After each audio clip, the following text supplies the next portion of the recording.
I think just like the fact that Jesus like gets grief. There's a comfort in knowing that God who's in control also understands what it's like to grieve and what it's like to experience loss.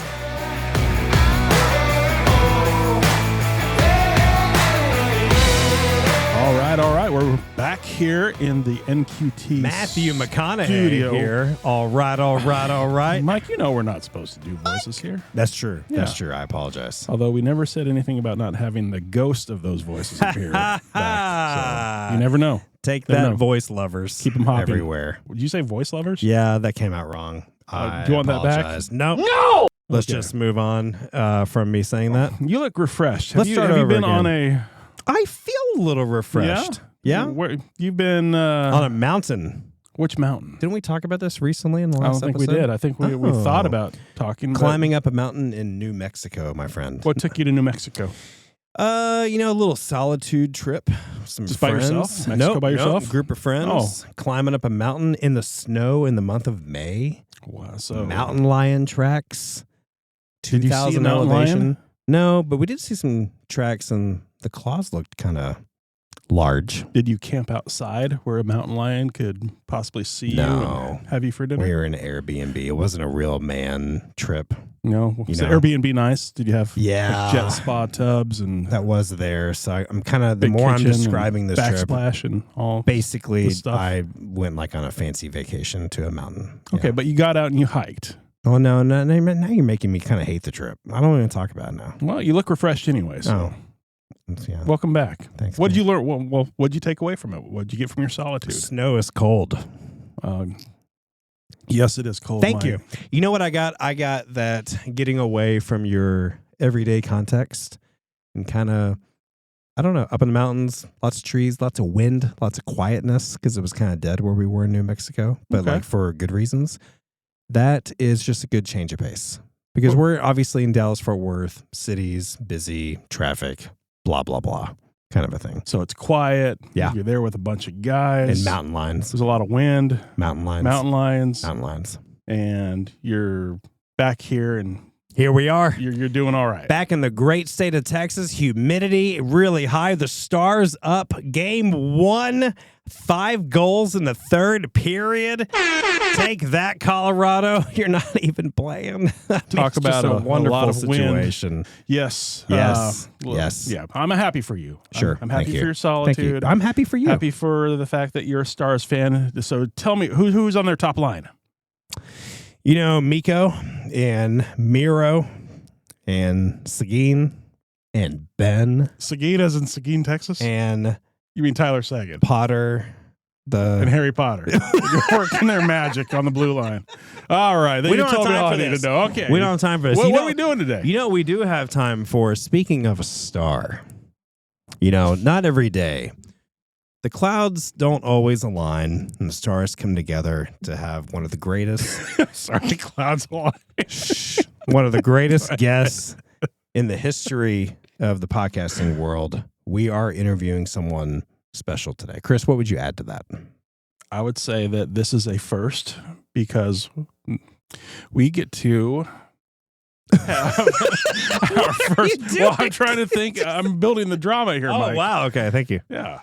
But we have our first woman guest here. A woman guest, the first woman guest ever. Name Yes. rhymes with Marin. We'll figure out her last name shortly, actually. There's it's a one question of that our, I one of our have in mind. topics. Well, one of you're our gonna ask topics. the Yeah, I question, got I'm questions here. We have Lauren, no name, last name, here on the podcast with us today. Hello, Lauren. A first A for first ladies ever everywhere. into the studio. First time Wow. ever. Welcome. I get a round of applause. Welcome. Yes, of course. It's a riveting round of applause. Why don't we just get this first thing out of the way? Just for the sake of everyone who wants to know. It's a burning question. Number one question on everyone's hearts and minds. What is the last name that you prefer to go by? We don't know these days. So Lauren Adams. McGee, Lauren Who's Lauren McGee? Urbe, Lauren Adams, Lauren Smith. Adams. Adams. Okay, Lauren Adams. Lauren Adams. Lauren Adams is Adams here. in the house. Applause. The former I'm the Lauren only Urbe. one Yeah. clapping. Yes. Lauren Adams is here. Thank you for being here, Lauren Adams. Thank you. How does it feel to be the first woman on this podcast? Oh, good question. Great question. I'm excited. Yeah? I'm We're ready. excited. I'm ready to chat. Ready to chat. Let's do it. Are you by any chance married to anyone presidential? We ask all of our guests this, by the way. We Same ask. for questions sure. for everyone. So, anyone presidential, in your life? I mean, my husband's not a president, Sure. but his name is Quincy. Oh, Quincy. Quincy Adams. Oh, Quincy Adams. yes. Very presidential. Very. Wow. Is there a John in there? Like a John Quincy Adams? There's a James. A James Quincy Adams. That is very presidential, my What's Quincy. Quincy James Adams? Quincy James Adams. I would say out of all of our guests, We've never Yeah. had that before. we've never had. We salute you, Quincy James Adams. Thank you for Quincy, being here. thank you. You're a proud American. Thank you. Another quick question we ask every guest, the exact same questions every week.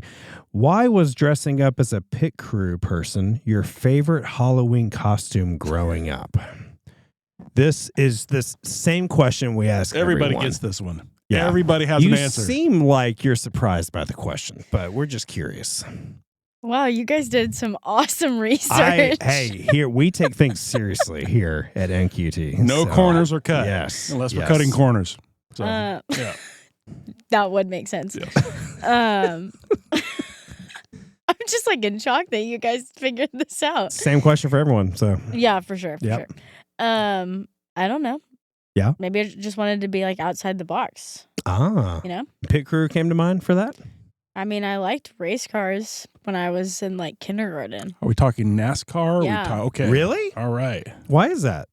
Honestly, I don't know what started that phase. Did you watch that growing up? No. Oh, Did you have Matchbox cars or anything like that? I have literally no idea. okay. So is it the racing that was cool, you think, when you were in kindergarten, or changing the tires that was cool in kindergarten? Not the tires. Okay. Okay. Probably the racing, but I literally didn't. Do you ever like watch it. NASCAR now? No. Oh. That's the most random This is thing not ever. you. Okay. Like, That really is a genuinely? mystery. Yeah. I don't know. Yeah. But you like that growing up. I guess so. Yeah. I think I had like NASCAR pajamas too. So What? I Chris, don't do you have- remember when it started. I just remember there's just pictures of Yeah. me dressed up as a pit crew person. Wow. And I'm almost positive there's a photo of me in NASCAR pajamas. If I find That's it, don't super you unique. fret. I didn't know they Actually, had I'll let you NASCAR know. pajamas. I've never seen someone dressed up as a pit crew person for Halloween. That is actually out of the box. Did you That's say pretty cool. pajamas? Yeah. Okay, see, she said pajamas and you We said... say pajamas. You think I said pajamas? I thought you said pajamas. No. But you say PJs. NASCAR PJs. PJs. NASCAR Okay, PJs. all right, we covered this already. Do you have NASCAR PJs, Chris? I do not have NASCAR PJs, but Do you like I wish NASCAR? I did. I'm okay with it. I Yeah. don't mind it. I'm glad Yeah. it exists. I don't have anybody that I really root for, but if I see cars racing, I stop and look. It's always fun to see cars going fast. Yeah. Okay, how many times have you let a horse eat grass, even though the guide said not to do that on maybe a trip you've taken before?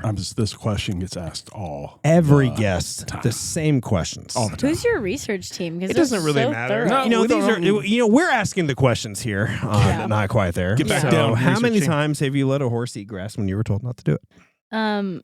It wasn't out of defiance. It was love for the horse. No. Mm. If I wish I loved the horse better to protect it from eating the grass. But it was 2 times within one like horseback riding session. Yeah. But Were you supposed to do that? they asked us not to. Mm. And then I Interesting. looked down at said horse and I was like, "Oh no." That was his name? No, the horse's name. Oh. I don't know. Maybe it could have been a Hawaiian name. Oh no! Oh no! The horse's name was Sandman. Oh, I love that This name. is greatness. Yes. Wow. Okay. Yeah. So you fed the horse. I- No, I didn't feed the horse. The horse fed itself. Okay. Oh, well, that's. I actually sure. felt really bad about it because Yeah. supposedly there's like parasites that can be in the grass. And I was Okay. like, no, horsey, what are you doing? Will you guess something about that? Well, the question I was going to ask was probably what everybody else that is not familiar with horses was going to ask is Sure. what's wrong with a horse eating grass? Well, you see, I'm also not familiar with horses Okay. either. So at first I was like, well, maybe it's just because, they want them to focus on the fact that they're in a pack. Wait, so they're really not supposed to eat grass? specifically, this type of grass was on the trail as we were in the canyon. Interesting. Not trail grass. You have to pass on trail grass. Yeah, grass. trail gas. Trail gas and trail grass. So basically, like they didn't want the horses to get sick. Yeah. Yet you let the horse, I'm sorry, AKA the horse ate the grass and you didn't stop said horse. No, I did try to stop it. Oh. was Ono the lead horse or Sandman? Sandman, were you in Sandman front of was not everybody? the lead horse. Okay. And I just am not gifted in horseback riding. Oh. Did you fall off? No, praise Ooh, God. I yeah, didn't. that would be intense. We were like on like some switchbacks too, where I was like, Ooh. what is going on I here? know what a switchback is because I was You were hiking just in New hiking. Mexico. We were talking about switchbacks. You saw snow on the switchback, didn't you? It's funny. I never heard switchback term one time in my life until last week. Now I'm hearing it everywhere. That's a great band name. Everyone's talking Okay. about switchback. Yep. Yeah. Okay, couple more questions. Here we go. If you were going to make a Starbucks run, what would you get? Lately it's been the vanilla sweet cream cold brew. Ooh, Has been like what I've been getting, it's a good one. but I like a little extra vanilla sweet cream in it. Extra. You're cold brew buddies, aren't you? Chris gets what's called a fat latte when he goes to Starbucks. I think you've told me this. Yeah, it's true. Yeah. Everyone That's around true. the city knows that actually. Still happening. Yeah, I feel like I know this. What is the best nickname you've ever had? The best one? Yeah. I don't know. Like horse feeder, pit crew. I tell you what's a terrible nickname. What's fat, that? fat latte. Just a terrible nickname. Nobody wants that one. so, All right, last yeah. one. What is something you'd like to try that others would find dangerous? Oh, I'm like not super like live out on the edge girly. You're on But I bet there's switchbacks something on you want to horses. do in your life that the next person would be like, ooh, I can't do that.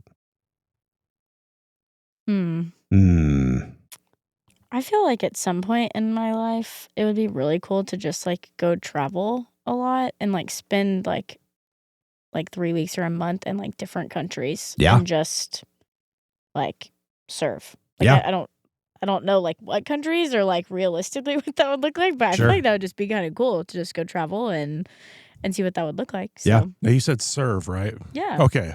For a second there, I thought you said surf. I was like, I had no Maybe idea. you serve No. and surf. Surf. Maybe you serve those surfing who are while surfing. serving. Yeah. You can go to like Delaware, Serving surfers?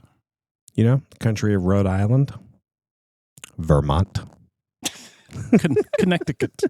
Connecticut. All right. So, Chris, Michael, question for you. give it to me. What is something you want to do? I'm giving you a twist here. What's something you want to do that people would find dangerous? I've done some dangerous things. So, Oh, okay. Well, Yeah. you don't need to say it all right here. Okay. 'Cause we don't want to incriminate you. I would.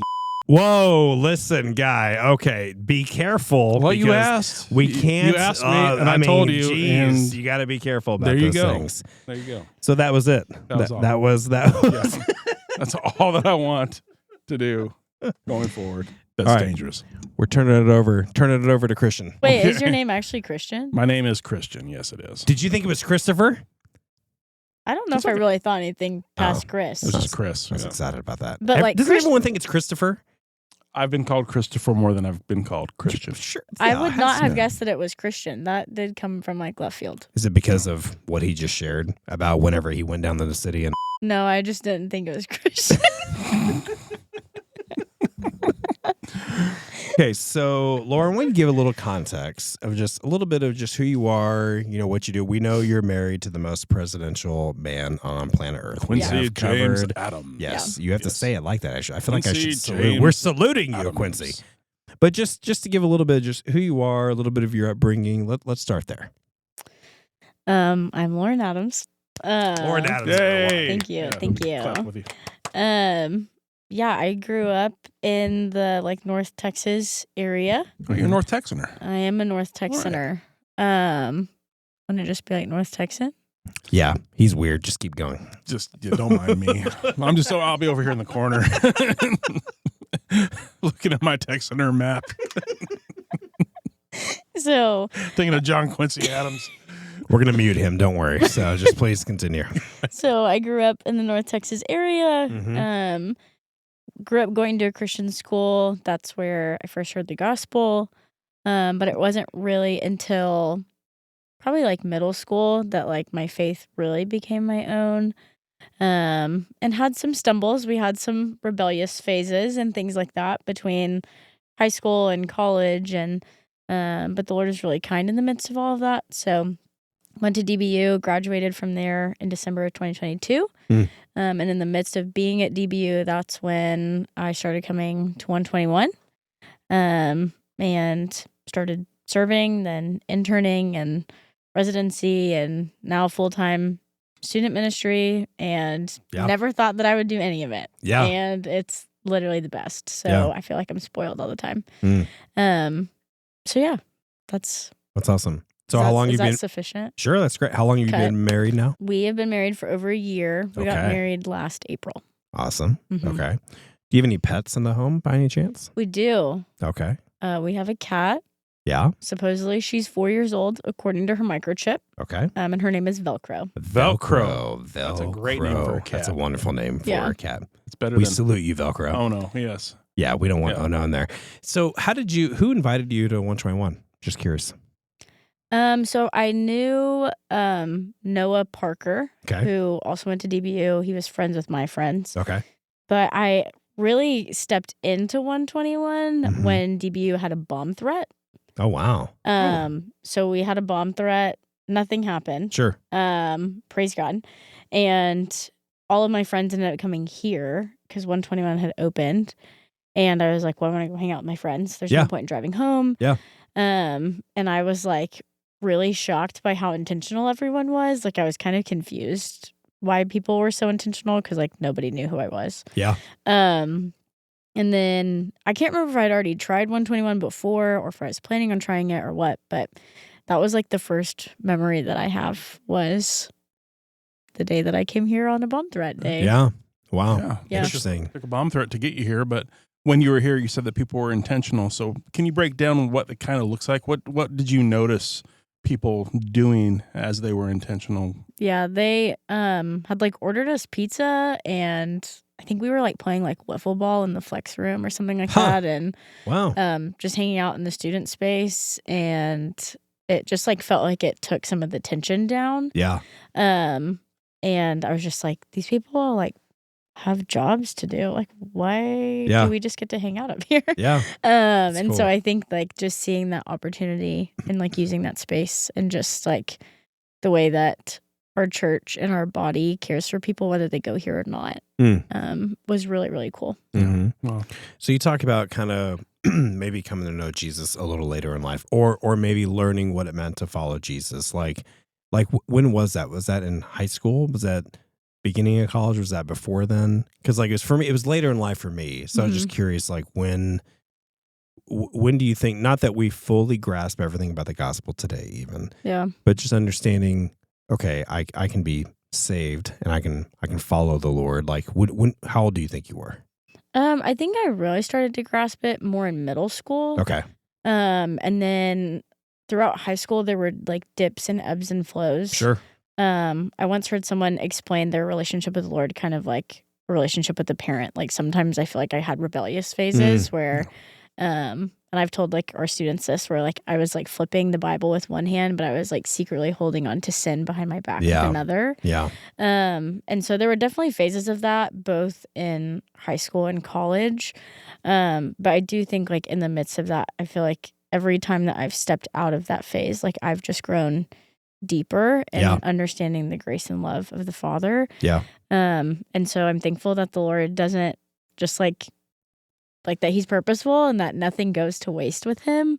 So I don't know. I feel like it first started in middle school. I feel like I really got serious at the beginning of high school. And then some of those rebellious phases and just like blindedness kind of popped in there. Oh, yeah. But yeah. That's cool. I had a really hard time. I think, Chris, I remember before we talked about this, I had a really hard first few years after learning anything about Jesus. And I don't know if that was like a mix of holding on to sin, maybe I still wanted to, or learning like what sin was and like there's changes to make in your life, because sometimes the word on the streets, like you come to know Jesus and everything is perfect from day one for the rest of your life. It's like, no, that's I have yet to meet that person. So even though that's still like a popular misconception, it was really challenging the first Mhm. few years. And I also didn't have a lot of discipleship. So I don't know if it was a mix of stuff, but was it like that? That's Yeah. what I remember us You talking getting about. choked up about that? Do you need to clear I your am. I'm throat a little thinking- bit there? Okay, yeah. A little Yeah, I mean, I'm getting burrito. verklempt here over just talking about and thinking about those days. But the thing that I remember, very similar to you, Yeah. was that your surroundings don't change. If you're coming to know Christ in middle school, high school, maybe Mm. even college, or after, or during your acting days, Mm-hmm. there, Your acting days. You're, yeah, we haven't talked about those, have we? Wait, you were an actor? Christian, you were an actor? This is incredible news. not in Hollywood. Yeah. Just on the streets. Yeah, just We from can't all Colorado. be in Gilmore Girls and Grey's Anatomy. We can't. Listen, guys, Yes. I'm not the guest, okay? That's for another day. We're going back to Chris and his sin and his struggles. Can we please just confess all that on the table? All right, we'll see you guys later.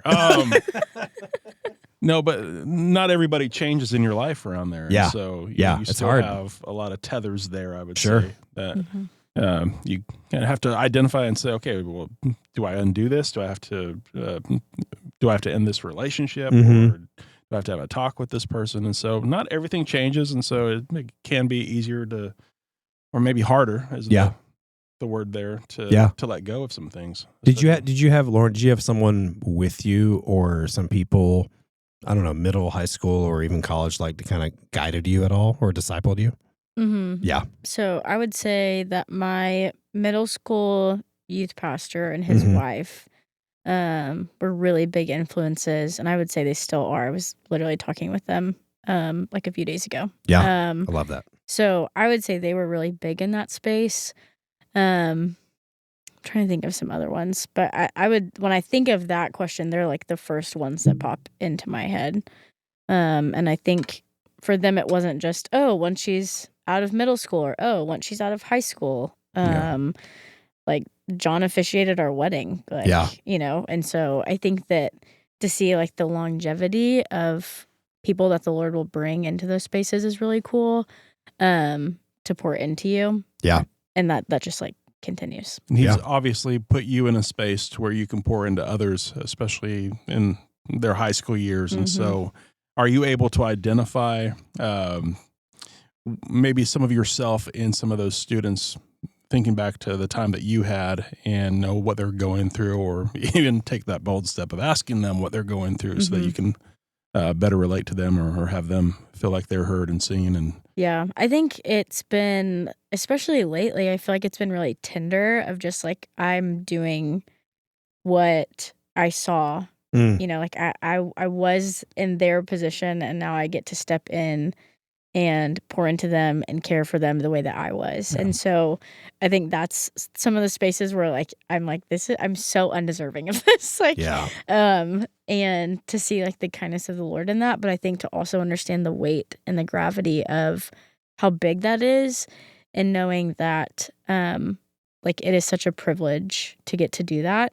So I do think it helps in having those spaces to be able to explain to students like, hey, this is part of the church, and this is what community looks like. And like we want to rally alongside you. We want to be there for you, and to just encourage them as they accept that, because I think it's so easy for them to just close off and just put on a face. Yeah. Mhm. And that's what I did in high school. And then when I did that thing in high school, that's when I was like my most miserable. Yeah. And so I think having that conversation with students of like, I know what you're doing because I did it. Sure. And so I think that, on top of the fact that like I'm not too terribly far removed from that space either.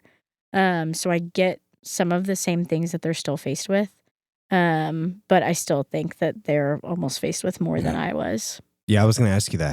Have you seen a big difference between the time you would have been a student and now middle school and high school, like serving them and leading them? Is there a big difference from a generation or a theme or something you see collectively that maybe students these days are struggling with that maybe you did as well, or maybe you never did? Like, if you notice a big difference there? In some ways, but also in some ways not. Okay. I think one of the biggest differences is like I feel like they just feel like they have to grow up so fast. I found some like photos of me in middle school, and I was like, man, I looked so awkward. Like I looked super awkward.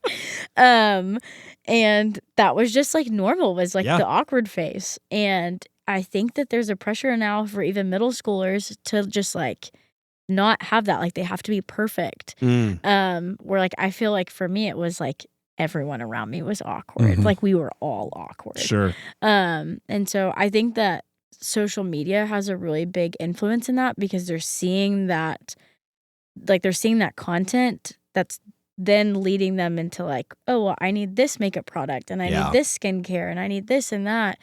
And so I think that like that's so hard when you see that all the time and you're like, well, she has it, I need it, so I can fit in. And so I think that part is a little bit different in like how fast it seems like they feel like they have to grow up, which like makes my heart so sad, because I look back at those awkward moments and I'm like, man, I did not care what people thought about me. But like at the same time, I also understand the like wrestle of like caring what people think about you. And so that I don't think has changed.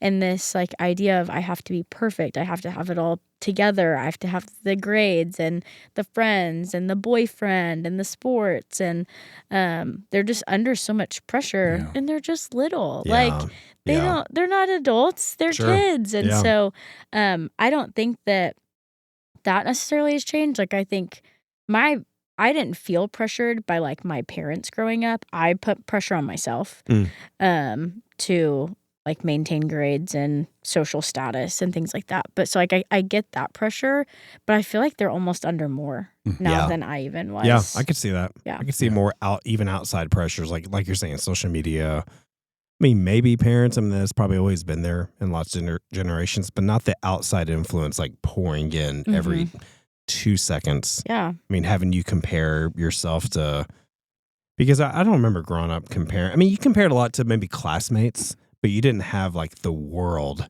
and this constant stream coming in your brain of things that you got to live up to. Yeah, you would go to movies and see movie stars and think, okay, you know, they seem to have it together, but not the constant regular people that are putting out content that are showing, you know, this is how I live my life. Don't you want to live the same way? These are the products. Especially in Chris's past. I mean, they didn't have cars or anything yet. No, we didn't. We made cars go with our feet. Yeah, like you had to like walk to school up and down through the snow. Yeah. Right? In Colorado. Yeah. Bread was, how much was it? A nickel. It was a nickel. That's right. Yes. Nickel, my friends. Yeah. Wonderful. I mean, I think even for adults, it's the same though. I mean, I look on social media and I'm like, sometimes I'm like, I just need to get off. Like, this just makes me anxious. Yeah. Like, yeah, that's a good word. And for what? Yeah. It might be vacations or what people are doing or where they're going. Yeah. Like you see all these like different things people are buying or things like that. And it's like, no wonder we struggle with being content. You know, we're seeing all these things we don't have. So I don't even think it just is between their like the middle school, high school age group. I think it just extends. Yeah. Yeah. I agree with that. Definitely. I know we could talk about these topics for lengths on end. Years. Right? Just good with the ministry that you're doing in high school and then also with contentment. But there's something else that we're going to talk about with you today. And you have a story that, you know, would like to find out more about for those that don't know you as well. And then, we'll have some questions for you along the way too.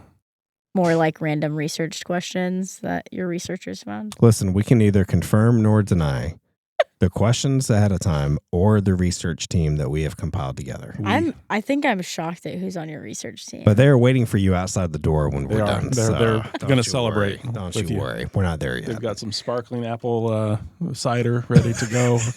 And it's going to be a great time. So, okay, so you learn about Jesus kind of through these student years. You get to, like, basically, you don't even know how you got here. You're doing ministry, which I feel the same way, by the way. I would have never predicted, I would have never thought I'd be pastoring anyone. I still think it's kind of ridiculous, right? Like, pinch myself and like, what's happening? Like, I don't deserve any of this. And it's awesome, and that's praise God. But also, it's not that everything's all perfect. Like we said, there's challenges and there's hard times. And I do think sometimes the Lord, he reached you through a certain time period, and now you're reaching others through a similar time period. But likewise, and Chris, I don't know if you agree with this, God brings us through trials and hard times. And then often, I feel like, at least in my experience, it turns me right around and goes, okay, now I need you to minister out of that same trial to the next person. And we talked about that on episodes about anxiety and talked with Jake about ADHD. And then what do you know? He's helping people with ADHD.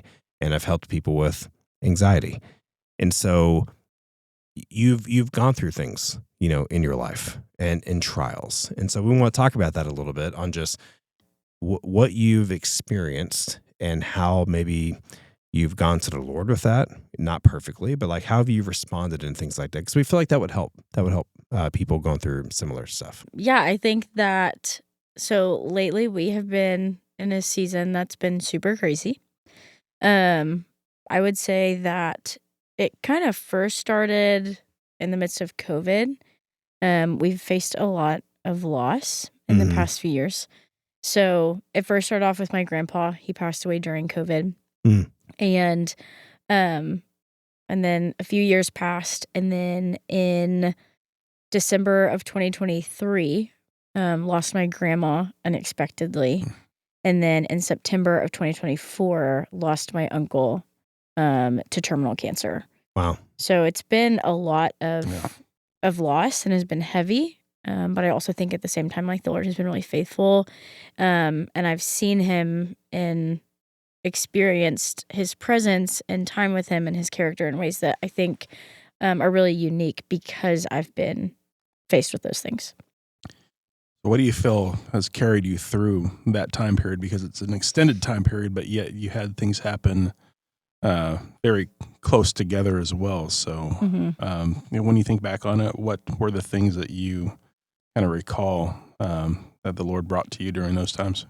Yeah, I feel like for the first loss, like when we lost my grandpa, I was in just like I don't really remember a lot of it. Like, it feels really hazy.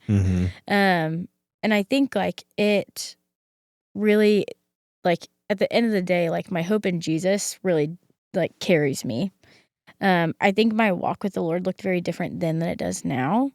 I also feel like I handle grief very quickly. Like it comes in waves. Like, Yeah. I'm not just like great at like, oh, like, it's easy for me. But Sure. I feel like I just like naturally process things quickly and then keep trudging forward, which sometimes helps and sometimes doesn't. And so I feel like in the midst of that, the Lord's met me in those spaces. And so I feel like for the first loss, it looked very differently than it did for the last two because the last two were really close together. I found out that my uncle was sick 2 months after losing my grandma. So it was pretty back to back in some ways.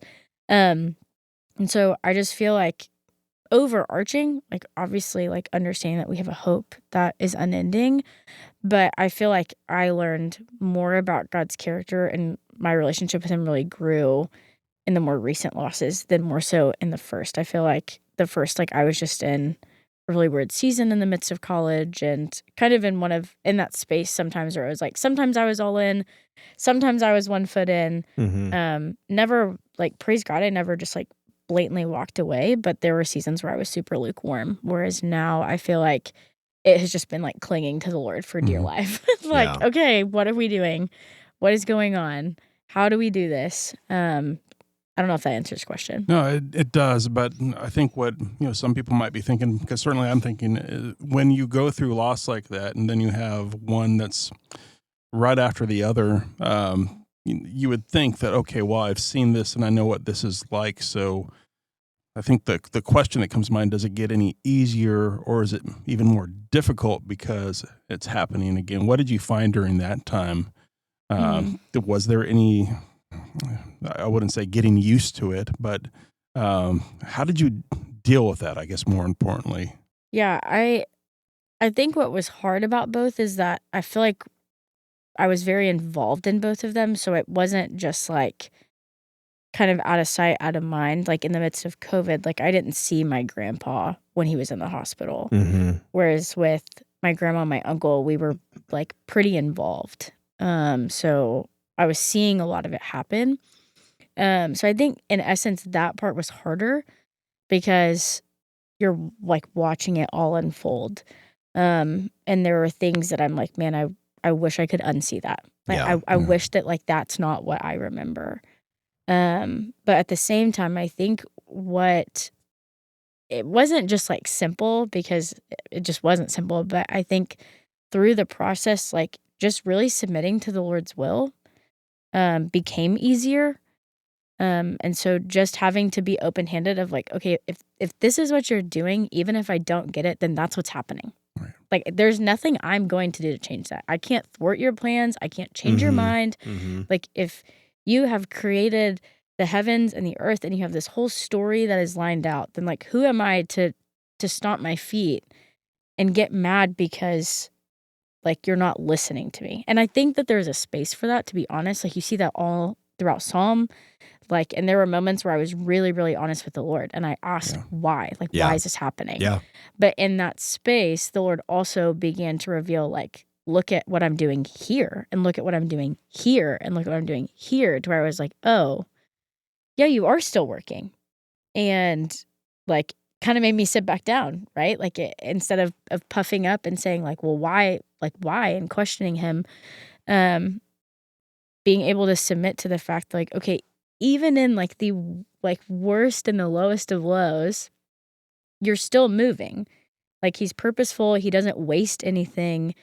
And so I think that's what it was hard, but it became easier to understand that as things kept going. It wasn't fun. Like Right. I wasn't like, this is easy for me. Like there was still that wrestle, but I think it became easier to approach him in a way that was just really honest. I was like, why is this happening? But then also getting to the point where I was like, okay, I'm going to be open-handed. If this is what we're doing, then like this is what you're doing. You think that's like a really big tension for people? Like on one hand, it's like, okay, God, why? Like what is going on? And then you simultaneously in this other hand are like, but whatever you want to do in your will, let's let that be done. But like that is such a crazy dichotomy, because I don't know before Jesus, I just don't even know how I would think that way. It actually even feels like that's impossible. And I think the world would say you can't do both. You have to pick one or the other. It's either like, God, what's going on? Right. Or it's like, oh, I blindly trust you and I don't have any feelings and nothing ever has to be difficult. But I feel like it's such a tension to live with both of those. I feel like that's kind of the Christian life. It's like we're learning, we're growing, we're questioning, but we're trusting at the same time. You know what I mean? Like, it was that a tension that feel easy or maybe peaceful in that process? Like just that two-handed approach where on one, you're trying to be honest, and two, you're trying to trust at the same time. I don't think it was necessarily easy. I mean, I think it's hard to get to that point because I think in our minds, it's like, let me reconcile all of this. Yeah. And I think there's things that we just can't reconcile. Like on this side of heaven, we aren't going to know why. Like, and still, like, I don't know all of the whys of the timing of those pieces, like things like that. I've seen the Lord's faithfulness and provision in the midst of that of, okay, I have seen you show up even in this. But I do think like one story that I really feel like I just would cling to was Jesus in the garden. And when Jesus is in the garden before he gets arrested, he talks about the cup. Yeah. But he also says, your will, not mine. Yeah. And I think there was a moment for me, more so with like, it was when my uncle was sick, where like I vividly remember sitting on my couch. I don't remember all the ins and outs of it, but I remember just asking the Lord why. And it was in that space when it was like these different pieces were so like pointed out to me. Yeah. To where I was kind of just like left like, oh, you are moving. Like I'm just not seeing it in the way that I want to see it.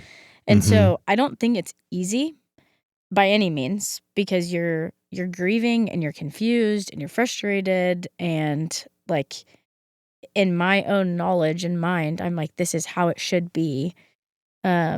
so I think that like so many pieces come together to where like it's not simple.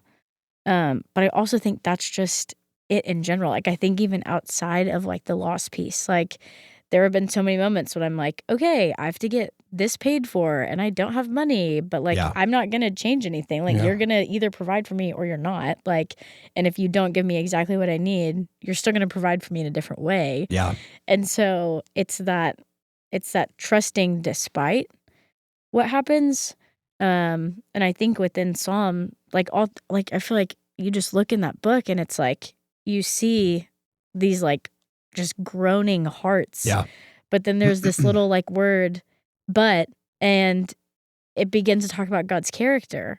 And so I think like that's where I had to, sometimes it felt like almost like forcing myself was like, I can't sit in this. Yeah. Like I have to bring this. I can't just sit in it. Yeah. And so it wasn't easy because it's a lot more comfortable for me to hold on to that. Like Sure. for me to Yeah. get frustrated, for me to question why, for me to be like, but it should be this way. Even though I just don't I don't know how he's going to make it all work. Yeah. Sure. But when I look at the Bible, he's done it this whole time. Yeah. So why would he suddenly stop now? And it's worked out pretty well according to his plans. I mean, as Yeah. far as when we look back, we go, oh, God, you were doing this or you're Mhm. doing that. Or Yeah. like you said, he provided in a different way Yeah. that maybe we weren't expecting. I do wonder if the crux is when essentially God kind of going, hey, do you trust me Mhm. or do you not? Yeah. And that's really kind of, I feel like that's the rub on, I don't know. I hope my answer every day is yes. And then if I'm honest, a lot of times my flesh is just like, no. But you never want to say that though. It's not like you wake up and go, I'm not going to trust God today. But our responses go that way. What were we going to say? Well, I'm glad that you mentioned the garden because without that picture of Christ struggling through, Mhm. Please let this happen, but if not, then this way is going to be the way that it is. Mhm.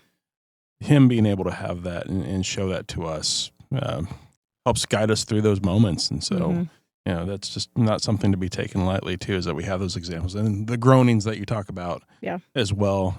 Plenty of examples of that. Just curious, families come in all different shapes and sizes, histories, backgrounds, everything. So during this time, while you're going through this suffering or this loss, are you having to carry more responsibility than maybe what it would be traditional? Or are you taking care of things and, making sure that things are being done and that there's plans that are being made that are keeping you busy, number one, but also kind of maybe putting more stress and pressure on you during that time? Yeah, so when it came to my uncle, we inherited the estate. So Mm. we became executors. So like at the age of like 23, Yeah. Mm-hmm. I was an executor of an estate Yeah. while being newly married.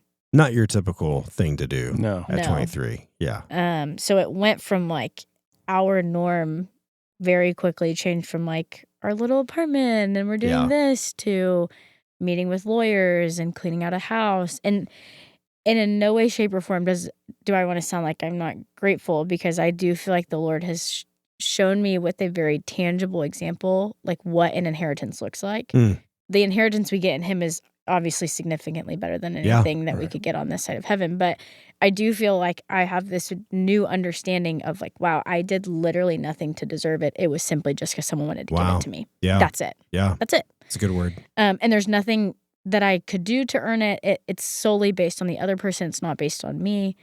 So I do think like in that essence, like it was like that has been something I've learned.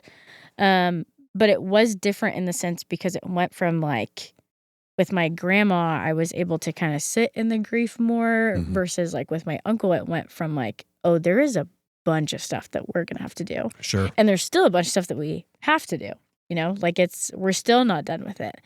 And so I think that added a whole different level of things in a way that made the grieving process different. Because it became very focused on like, we have to like get these things done. Like there are things that are time sensitive. Mm-hmm. And thankfully with him, he was like super organized. And so we actually were set up really well when having to move forward. So, like, I am very thankful in that essence of, like, we didn't have to scrounge around for things. Like, he had everything very succinct, documents in place of all the information that we needed. And so there was a level of, like, potential additional stress that was completely taken off of our shoulders because of the fact that he laid it out Yeah. really, really well for us. Yeah. So, like, that was really kind of That's him good. to do. Yeah.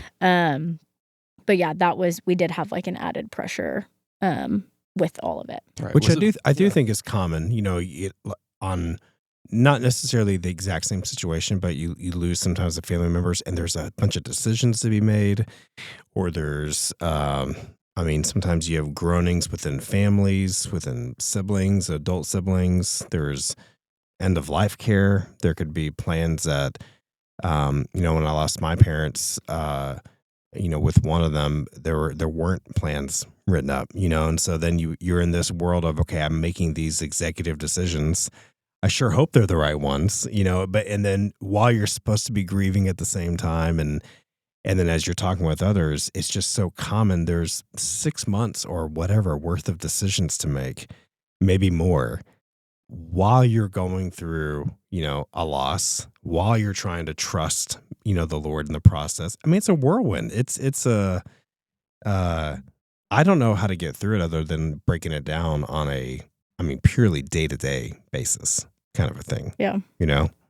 Those things still have to get done. Maybe that is part of God's mercy, Yeah. too, of keeping us from just sitting around and thinking of things. We're going to do that anyway, regardless. Yeah.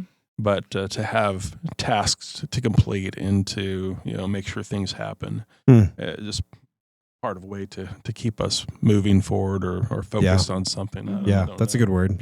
Yeah, could be. That's good. Yeah. That's good perspective on His mercy to keep us going, because through that, like, we're kind of trudging ahead Right. through it. Yeah. And so was that, I imagine that was a surprise for you to find that out about being the executor, or was that something that you had already known previously? Yeah. So I already knew about Okay. it. So he told me probably like a year or so before he passed, I think. But I didn't think anything Sure. of it. I mean, I didn't know that he was going to be diagnosed with cancer and any of that. And so I like had an idea of it. And I don't think it felt real in a sense. Like, it was like, okay, like I was very thankful. Like, I'm like, that is a very kind Yeah. gift, and like, thank you. But also at the same time, like, not expecting to lose him. And there's no money, there's no things that would be close, Sure. to that, Yeah. So it kind of was like out of sight, out of mind in a way. And then I think it kind of began to sink in of like, oh, like, once I realized that he was sick, and I was like, there's going to be a level of responsibility that's going to come. But even trying to do, for me, like, I didn't want to talk about it while he was alive. Like, I didn't want to have conversations about it because that wasn't my main focus. Right. Like, it was, do we need to take him to chemo? Do we need to do, like, we need to go visit him? And getting to spend as much time as we could. So I think that kind of helped for me to kind of default of like, oh, like, I'm not talking about it right now. I'm not worried about it right now. The only one that I really talked about it with was like Quincy, because we had to have conversations about it, to kind of like mentally prepare in a way, but also being open-handed of like, I don't know how long the Lord was going to keep him. Like, a doctor can tell me this, but like, at the end of the day, like, the Lord's the one who knows our days. Yeah. So I think that kind of putting it on the back burner really helped me be present, because I wasn't overwhelmed with this, like, oh, we're going to have to do all these things. Like, it kind of like, I kind of compartmentalized it in a way. Yeah. Any other surprises that came out of that time period that you look back on and say that was definitely something of the Lord? I think just like knowing his character in new ways. Like, I feel like because of all of this, like, I feel like I've seen him differently than had I not experienced it. Like, I feel like I understand Jesus grieving in the garden differently. Jesus grieving for Lazarus differently. and I think that there would still be a weight there, even if I hadn't have experienced it, like the understanding of inheritance differently. Like I feel like I've seen that. And then I think even like it sounds weird, but like an appreciation for the suffering that I faced beforehand. Because I think like had I just been thrown into this, never facing anything difficult, I think I already was like super overwhelmed, but I Yeah. think it would have been way different. And Hmm. so I think in the midst of it, like I remember just like this kind of like thought coming to mind of just like the way that suffering, at least in my own life, has worked. Like I feel like it feels really big and really hard in the moment, but then another wave comes and I'm like, okay, well, I've done this, so then I can do this. Yeah. Like Yeah. not in my own ability, but knowing like, okay, Lord, like you put me through this, you got me out of it. If you are a constant and consistent God, which you are, then like that's what's gonna happen again. It doesn't Yeah. mean like the timeline is gonna be the same Sure. or the difficulty is gonna be the same. And so like I feel like in that season, I really like I feel like it's such a silly example, but I was thinking about like we have a membership at like a rock climbing gym. Mm-hmm.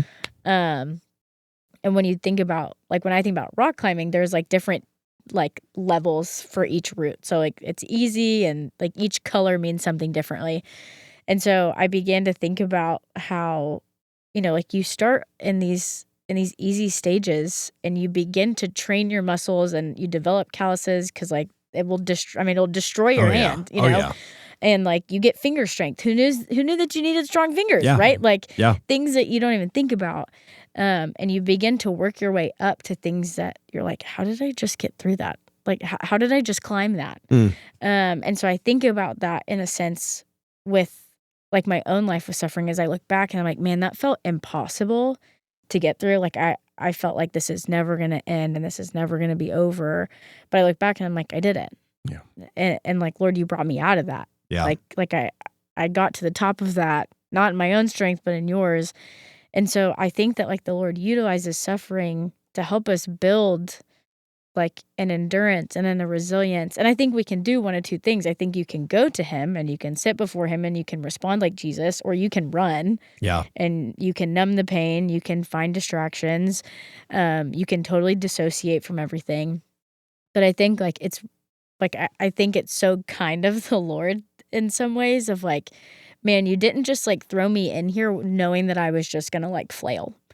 Like I think about when the boat is sinking. Yeah. And it's just like, okay, nope, like I got you. Like, so I think that was something that was a surprise to me, was like, oh, like it kind of clicked of like, man, I'm kind of glad that I've faced what I have faced. I've gone through what I've gone through.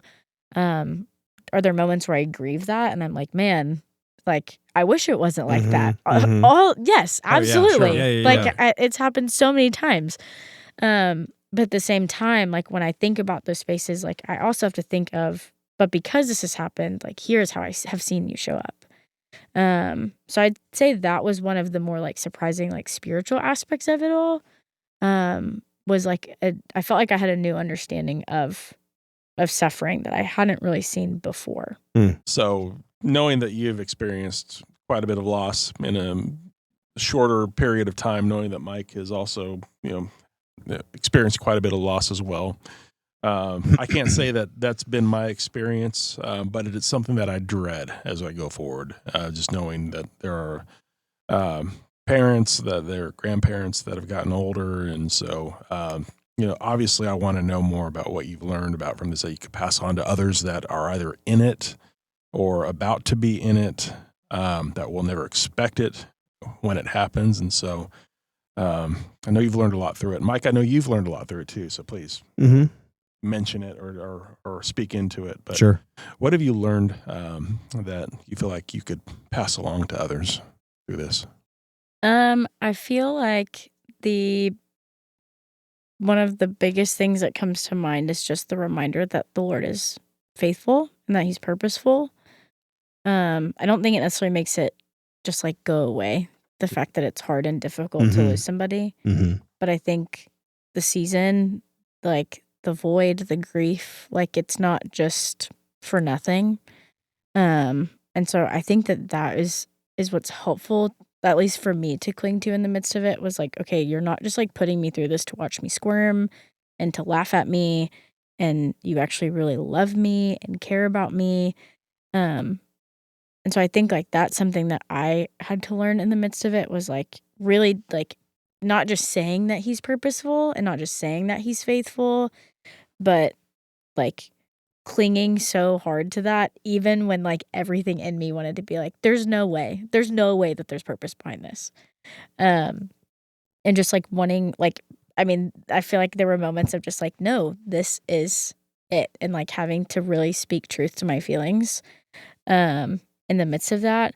And I think just like the fact that Jesus like gets grief, like I think that there's a comfort in knowing that the God who's in control also understands what it's like to grieve and what it's like to like experience loss. Like Jesus lost Lazarus. I mean, Jesus was betrayed by people. Like that's hard. Like that's a whole other form of grief, you know? And so it's not like we're serving a God who doesn't get it. But I think it's hard for us to wrap our minds around that in the moment. And so like in those spaces, like pushing through those seasons where you're like, I don't want to touch my Bible. I don't want to talk to you. Like I don't want to hear any of this. And I know that in the midst of like loss, it's really hard when someone's like, God is good, because you're like, I know that he is, but this is really hard, you know? But that's where you get back to that space where it's both, right? Yeah. Like it can be hard and he can still be good. Yes, at the same time. Like those things can coexist, Yes. even if our minds can't wrap it. Like if our minds can't understand that, that's okay, because that doesn't change the fact that he's still good. Yep. And so it's not like there's an insensitivity behind it, but I think just like really sitting before the Lord and being like, okay, you get this. Like, even if it's like, help me understand that you get this. Can you help me feel the fact that you get this? Because it doesn't feel like you do. And when you look at some of the laments and the heartbreak in the Bible, like there is some really sad stuff in there. Where you're like, oh, they're going through it. And yet just approaching the Lord with an honesty, and I think being open-handed of like, okay, Lord, if you're purposeful and if you're faithful, help me understand how that's going to coincide with everything going on. And it's not like, I don't say that with like just get over it, it's easy, because it's not like it is such a wrestle against your flesh and wanting your pride to like puff up and say like, I don't need you because you're doing this to me. But like using that space to actually make you more needy and more dependent, instead of like, I'm going to isolate myself and just like do it by myself. Yeah. I don't know, with each loss for me, it's almost a different experience. So I don't know if I could give you like a banner or like a headliner across the board. I would say, I've learned through losses, just to be really honest and to grieve when I need to grieve, to let myself do it. You talked about grieving in waves, and I think I've done that, like in different ways. All of a sudden something will hit me on any given day and I'll break down for like, I don't know, 2 minutes, and then I seem okay. But to allow yourself to break down, and because I do think there's something about our culture that will say, no, you don't need to, it's been years. You should be past this or better. And it's like, man, I don't know. I think I might grieve on any given day the rest of my life on this side of heaven when anything kind of hits me. Bless you on your coughing. But sorry, oh geez. Yeah. But no, it's my empathy has grown for people through it. My patience, a lot of areas that I've struggled with in my past and growing up have actually kind of been rooted out and developed more through my sufferings and through loss, which I love, Lauren, what you said. It's like I'm in a way thankful for my past sufferings, and it's like only God, I think, can do that in us, because we're sitting here saying we're thankful for our sufferings. If you say that just on paper, that sounds super weird. Yeah. But your perspective, you just realize also your perspective in the past was maybe really small, and it grows, and I attribute God's wisdom is what, kind of comes in and helps you through that. And then I don't know if it's going to happen. We'll see. We're all not 90 years old, Chris, like you, but basically what will the Lord have for us to then turn around and help the next person with? And so, there's something to be said about when you've gone through it yourself. I mean, people listen because they get that they get it. Yeah. And sometimes you don't have to say much. It's just your presence. But if I didn't go through it, I wouldn't be able to offer that to somebody either, And what I'm hearing from you whippersnappers, you youngsters here, is that God does provide in those times and that you're never used to it. You never get used to it to a sense of where, okay, I've got it now. I've got it from here. I see this played out, at my house. My wife, that you know her well, she's in a role of care minister here at 121. And so often she's the one getting the phone call of something that just happened or loss. And so she gets to experience that over and over again with folks. And so she's never getting used to that. Or, every single time that there's a loss, it's a new, fresh loss that people are going through. And so, so just getting to see that play out time and time again, but every time God is providing in those ways, there's always stories about, what God did and, or even at the service. She was at a service today, actually, just how real it is. There was another loss that happened and, she was there today. But always a story of, well, this is what God is doing. This is how God's providing. And so there's that uplift even during that downtime there. Yeah. And so it sounds like that's been a real thing for you both as well.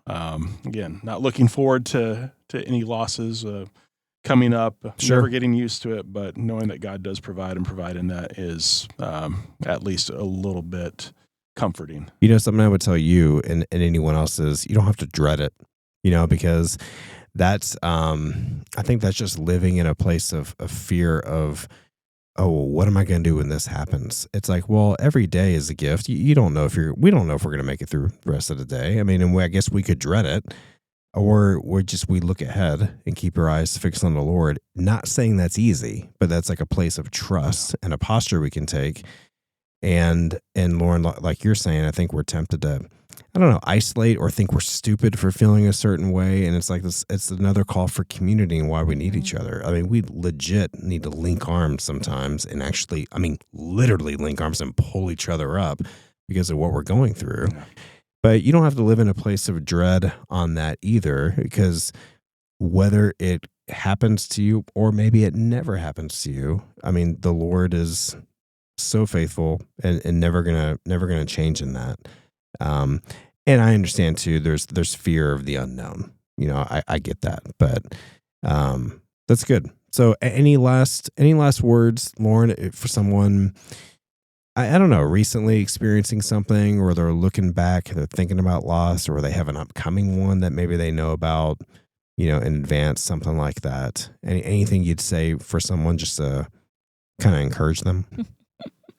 I do think that, like, when it comes to loss, like you can try to guard yourself and say, this is how I'm going to respond, and this is how I'm going to do it, and this is how it's going to work. But at the end of the day, like, you just don't know how you're going to respond. Yeah. And I think that in the midst of that, like, doing what you can to just run back to Jesus. Yeah. Because there is such a comfort in knowing that he gets it. And that he understands. And I think sometimes it's hard to feel that way because he's not, like, physically, like, you don't see him physically. Like, like you're not sitting in the room and seeing him as a person. But I do think, like, when you're facing those losses, like, even just asking the Lord, like, will you reveal yourself to me and how you're being faithful? Like, I think when the Lord kind of begin to point out those pieces of like this is what's going on and this is what's happening, I was like, oh, like, I'm missing this. And I think that's okay. Like, I think it's okay to be, like, so overwhelmed by the grief. But I also think, trying to see, like, God, how are you moving in that space? Like, what are you doing? Yeah. And I think for me, like, that's where a lot of hope came from, was like, oh, this isn't just, like, the only thing happening. Yeah.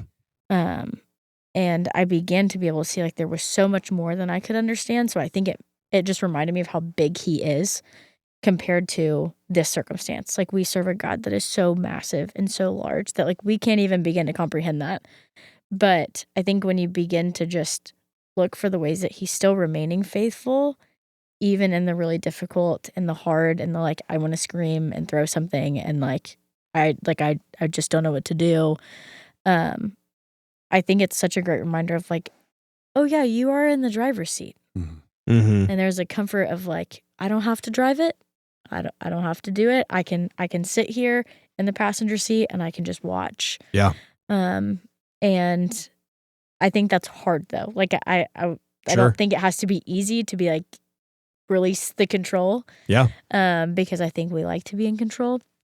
But I think that was something that was so helpful in the midst of the loss was like, okay, you're driving.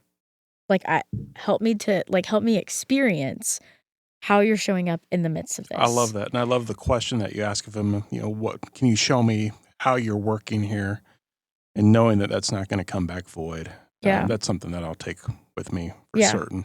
Yeah. I mean, I think of David, like David would ask God questions. Yeah. And I think we forget that we can do that. Like Yeah. we approach him and we're like, do this, do this, do this. Will you do this? Instead of like, how do you want me to respond?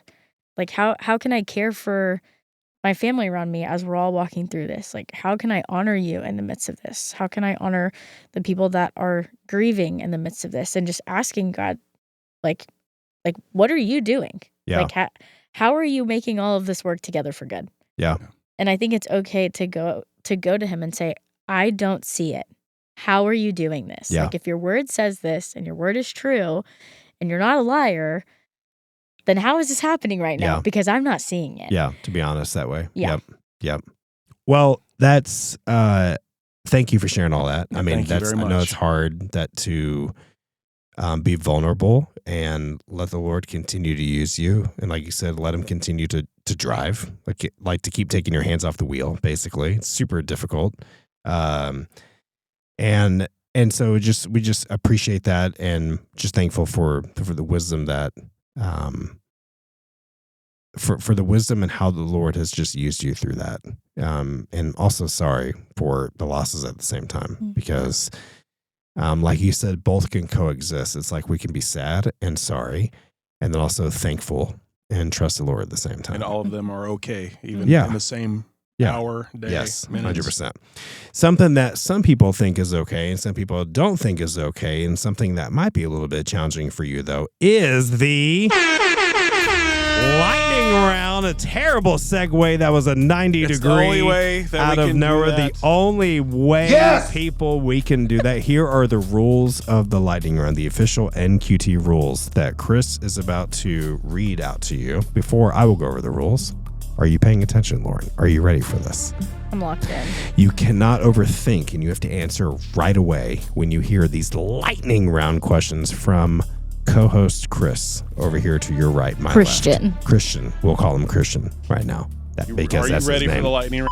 Whoa, Chris, again, would you please pull yourself together? Okay, it was a tough time. Let's go. Roasted. Okay, here we go. Lightning round time. You can see any music artist in concert. Who do you pick? Don't overthink it. Don't overthink it. For some reason, One Direction popped into my One head. Direction. but- She said One but they're Direction. not No, together no, you can know anymore. that. Oh. Yes! There we go. East Coast or West Coast? East Coast? Okay, in the form of a question. Very confident. Here we go. Mountains or beach? Mountains. Done. Motorcycle or jet ski? Interesting host voice there. Can I say neither? No, you must pick one: motorcycle or jet ski. You can combine them too. Motorcycle, jet ski. Motor ski. Jet ski. Okay. Greatest sport team ever assembled? Sport team. Greatest sports team ever assembled. Sporting team. Sports ball. Probably throwback to my high school softball team. Okay. What was your mascot? We were the Eagles. Eagles. We were the Eagles. Eagles fly. Humble brag. Continue. Best pizza in DFW. Oh, I love Eno's pizza. Ooh, Enos. We love the Enos. Yes! Best coffee shop in town.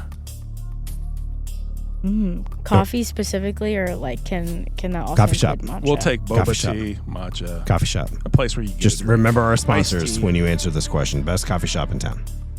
I really like George coffee. Okay. George? Hey, George Coffee. Coffee. Okay. Dogs or cats? Both. Oh, shot to Velcro there that the cats didn't win. Okay, continue. Sorry, Velcro's Velcro. kind of like a dog in some ways. Here we go. We're rounding out to the finals. Running or lifting? Lifting. Okay. Oh, great answer. Favorite comedian or comedian? I'd probably say Mike and Chris. We've never had that. We've never had that. This is an amazing. Oh, no, it didn't work right. Let's do it again. This girl is on fire. We've never been an Dance answer moves. on the lightning round before. Yeah, this is why we don't video, but you're witnessing, but we don't video ourselves. We need better hygiene. Here we go. Last two. If you were a superhero, who would you be? Lauren. Obviously. Oh, wait a minute. You know, to be fair, This girl is on she's fire. right. It's Lauren, everyone. Lauren Adams, that is. Last question. Bring it home. Drum roll. If someone were to narrate your life story, who would it be? I feel like it'd be so funny if it was Mike. What is Mike, happening? give us a little taste Let's of that. go This girl is on fire. again. In a world, This is why. Lauren Adams was born. Wait, Lauren, it wouldn't have been Lauren Adams. Okay, this is the end. All right, Hey, next. so no, we're off. You're off the hot Off seat. the hot seat. Lauren Adams. Thank you, Lauren. Presidential. Quincy James Adams. We salute you, Quincy, again. Thanks for being here outside the door. Lauren, thank you. Thank Thank you. you. Thank you for real, for just being honest, letting the Lord use you, coming on here, dealing with First these woman wild and crazy guys. First to- woman in history in the NQT studio Setting a high episode. standard. recording. Chris, final words. Co-host Christian. Horse grass. Horse what? Horse grass. Oh, horse grass. That's what you said. I thought you said. Wow. Okay, Chris. Jeez. Will you please pull yourself together?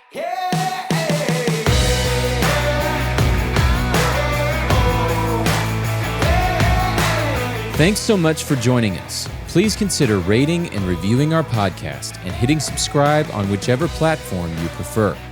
Remember to keep moving forward because we're not quite there.